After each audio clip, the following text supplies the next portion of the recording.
The start of yet another bilateral series. This time, England have toured New Zealand for three ODIs and three T20Is. On this edition of The Outside View, we'll kind of preview the three ODIs between these two sides. I have Ananya Upendran with me and Gomesh S.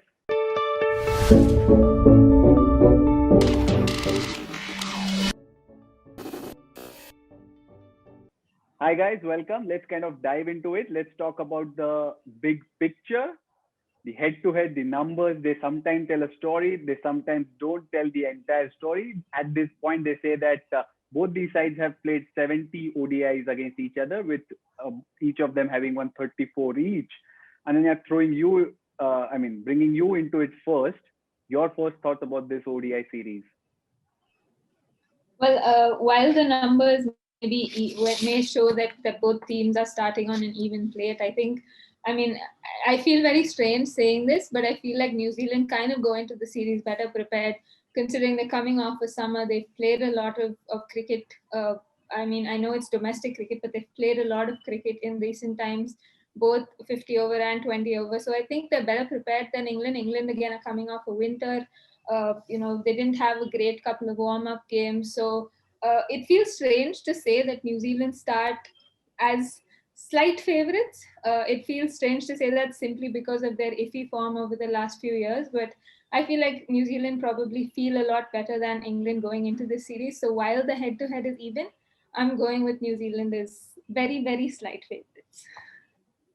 Gomesh, in recent memories, we've seen bilateral series being heavily skewed in one team's favor, because you throw your mind back at that September, at the England West Indies series in September, then the Australia New Zealand series, then Pakistan South Africa in recent times. This series a more evenly matched contest as it stands on the outside? Well, if you look at the numbers, it seems like though the head-to-head says 34, 35 or closer to equal, in the last 10 years, England have won 12 of the 15 matches the two teams have played. So ideally, England are the stronger team in this contest. But just like Ananya said, going into the series, they have been in a 2 to 3 months break of cricket in England. And New Zealand have been consistently playing, starting from the Women's T20 Challenge, BBL, and the domestic season then and therefore. So if you go with the numbers, England look favorites because of the recent memory. But going into the series based on preparation and based on the current form the players are in, it seems like New Zealand have an upper hand at least in the first match. It's also a kind of a start of a new era for both these sides, because remember, England are going to play their first ODI under new coach Lisa Keightley. She took over last year in 2020, but ever since they've only played T20s, that to a very less number of matches. Whereas coming to New Zealand, it's Sophie Devine, 6 ODI she's led, and she's just not seen the right side of the result yet. So, and that time for new beginnings in that sense. Yeah, I'm sure she'll be hoping to kind of tick off that win column in her captaincy record. It's not been a great start to her captaincy record, even in T20s. Yes, she has a few wins under the belt, but I think she hasn't kind of really been able to stamp her, I suppose, her mark on this side yet, and she'll definitely be hoping to do that. And like we mentioned earlier, I think New Zealand are going into the series with a little more momentum than England. So hopefully they can take advantage of that in the opening ODI and kind of catch Heather Knight's side by surprise. Heather Knight's side would be kind of happy to be in New Zealand, given the climatic conditions back home in England, freezing cold. Whereas you look at New Zealand, you look at those scenic Queenstown photos, they'd be really glad there. But Umesh, coming to you, they kind of have a big miss in Anya Shrubsole, who's out of this series. Potentially, who could kind of take her spot? What would be the balance of the side like that? Anya Shrubsole's absence will be crucial for England, and it'll be very interesting to see who comes in. Going by the warm-ups, it must be Freya Davis because she has played both the matches. She has bowled close to 15 overs put together in both the matches and taken a couple of wickets, if I'm not wrong. She might be the first one to play, at least in the first ODI. Although the left-arm seamer Natasha Farad has come into the side, I'm not sure whether she'll be starting in the first 11. And then your thoughts, being a team pacer, England missing their frontline seamer, how does that kind of fit in? Well, I think honestly, I mean, there's no doubt that England will miss Anya Shrubsole. The amount of movement she gets with that new ball, the control she provides them, and I suppose the calmness she provides in, especially at the back end of the innings when there's a lot of pressure on the bowling side. So they'll definitely miss her, and I think one of the major reasons they will miss her is because she's an in-swinger. And we look at the likes of Natalie Dodd, you look at the likes of even Sophie Devine, Katie Martin. They don't really like the ball coming into them.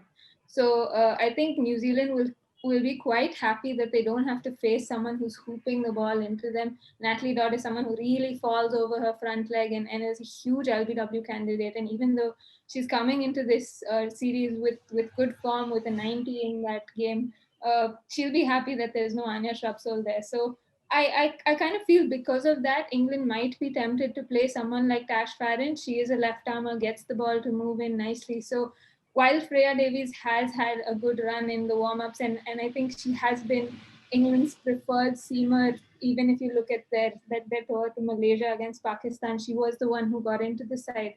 I feel like just because of the movement and the variety she brings to the attack, Tash Farron may get the nod. I hope she gets the nod because there is a bit of difference. It's not like a Freya Davies or a Catherine Brand, people who come and like to hit the pitch and get the ball to move away from the right-handers. But New Zealand have their own issues. They are kind of without their veteran Susie Bates, and Leah Kasperek is also out of the ODIs. At least she's been named in the T20Is, but we'll all wait and see how that pans out, because in the 7th round of the Halliburton Johnston Shield competition, she did have a bowl but didn't come out to bat. So they have their own problems, but not a Shrubsole sized problem for New Zealand, isn't it?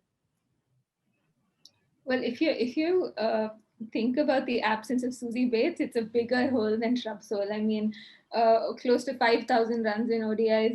We'd be lying through our teeth if we said New Zealand will not miss Susie Bates. And forget about her impact with the bat, even on the field. She's a fantastic outfielder. We saw her take those brilliant catches in the T20 World Cup last year. And even as a leader within the group, even though she's not the captain, I'm sure she would have been helping Sophie Devine a lot. So New Zealand, I think it's a bigger problem than Shrubsole, but I think what they'll be hoping is the fact that they're coming off a lot of cricket, and a lot of the players who they've picked are in good form, have runs under their belt.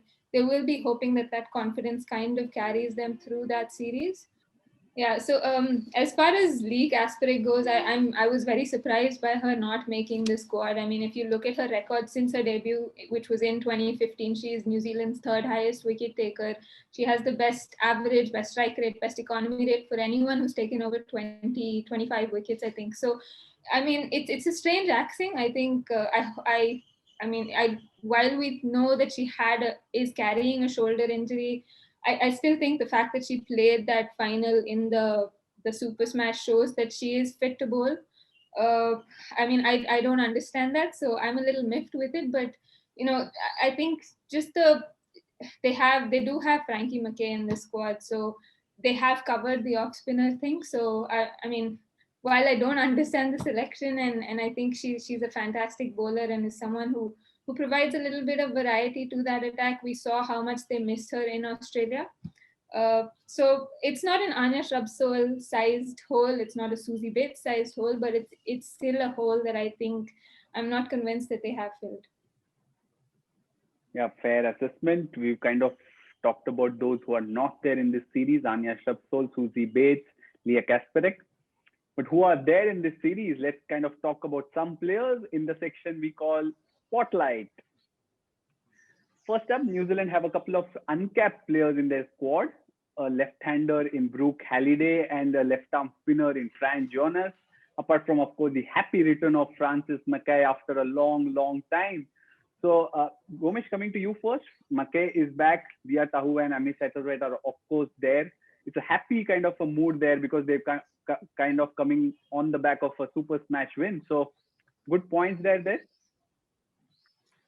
There are quite a few phases coming into the squad from the domestic performances, but not sure whether they'll start in the first 11, especially because the players who have come in, players who are already there, are quite established, and they would want their experienced players in the team, especially in the absence of Susie Bates and Leigh Kasperek. Amy Satterwhite has been in good form in the Super Smash, and we saw what happened in the Super Smash final with the Canterbury Magicians. The way Lee Tahu battered, and Francis McKay as well. So it is a quite good group of players who are coming on high on confidence with the domestic performances. Even Natalie Dodd was in a good form in the HBJ's previous round before the Super Smash started. So they'll be hoping that all these domestic performances will convert into international performances, because they have been searching for a win in the ODI format for a couple of years now. Yeah, I would like to have your thoughts on Brooke Halliday's inclusion, because remember there are 18 players who've scored over 100 runs in the Halliburton-Johnston Shield so far. And out of that, there's only one player who's a left-hander, that is Halliday, and there's only Satterthwaite here. So you think New Zealand can kind of have space for another left-hander in their side? Yeah, well, if you remember that T20 World Cup game after New Zealand lost to Australia, and everyone asked, where are New Zealand's left-handers? And if you look at their domestic circuit, we have two, which is Amy Satterthwaite and Brooke Halliday. So just the fact, I think that she's a left-hander has certainly played to her advantage. Also the fact that she scored a lot of runs for Northern Spirit. So she definitely comes in with a lot of confidence, a lot of form. She is the captain of that side as well. So clearly shows that she has a good head on her shoulders, is a good thinker of the game. And the fact that Brooke Halliday has come out and scored a quick fire 70 against England I suppose even if she does play, England will have their plans ready against her, because they know where she scores her runs. They'll know her release shots. They'll know everything her innings. And I thought New Zealand may have missed a trick just by, I suppose unleashing her, the only other left-hander they have. But I'm actually honestly very excited to see what she has to provide to that lineup, because as we mentioned, they have been searching for a left-hander. They've been searching for someone to provide them a bit of stability in that middle order, and also power. And the fact that she came out and scored a quick fire 79 against England shows that she has the game to dominate against good quality bowlers. So while I'm not sure she'll play the first ODI, I hope that they do give her a go. And we can see what she has to provide.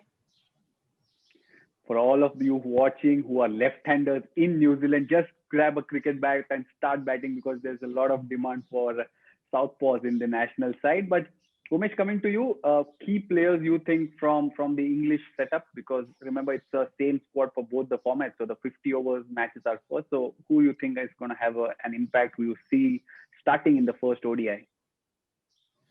Tammy Beaumont will be very crucial at the top order. And Danny Wyatt, who has not been great of forms in compared to the other English batters, who was a worry coming into the series, but they will be very glad that she scored a 50 in the warm-up, and they'll be hoping that she will convert and continue the good form from there on. The openers will be very crucial, I feel. And we know the middle order is set with Knight and Seaver. So obviously, coming down the order, Amy Jones is another crucial player for them. More than that, I feel if the England bowling clicks, they'll have a better chance of doing well and nullifying the upper hand that the momentum that New Zealand has coming into the series.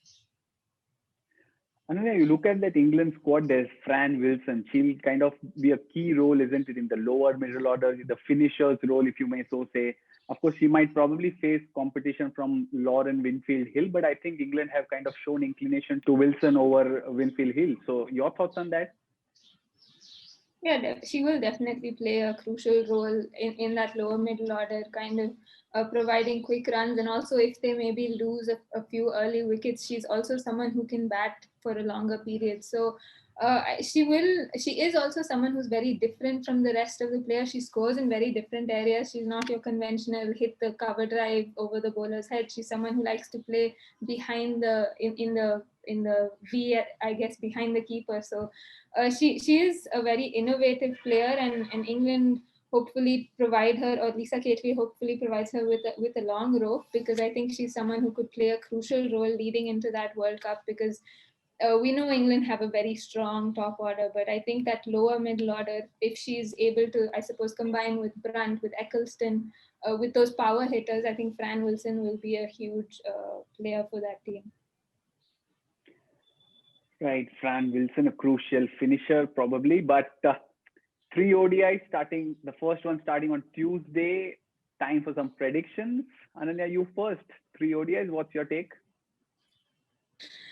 I mean, I know I said that New Zealand probably enter this as slight favorites, but I think England are going to take the series. I think they may take a while to get into the series, but I think England will win 2-1. Gomesh? It depends on how the first ODI goes, isn't it? I mean, even if I suppose if England wins the first one, then they might go on a run and win all 3. If not, then I'll go with 2-1 as well. 2-1 England, say the both of you. I feel that if New Zealand kind of end up winning the first match, it's kind of dangerous for them, because the last 2 series they won the first match and then lost the series. So I see the series going in the final ODI. So for those of you watching, what do you think will be the series scoreline at the end of it? Do let us know. Also, at the end of every match, we'll be live on the Outside View, reviewing every ODI and every T20I in this series. So do catch us then. Hope you enjoyed this video. That's it from the Outside View.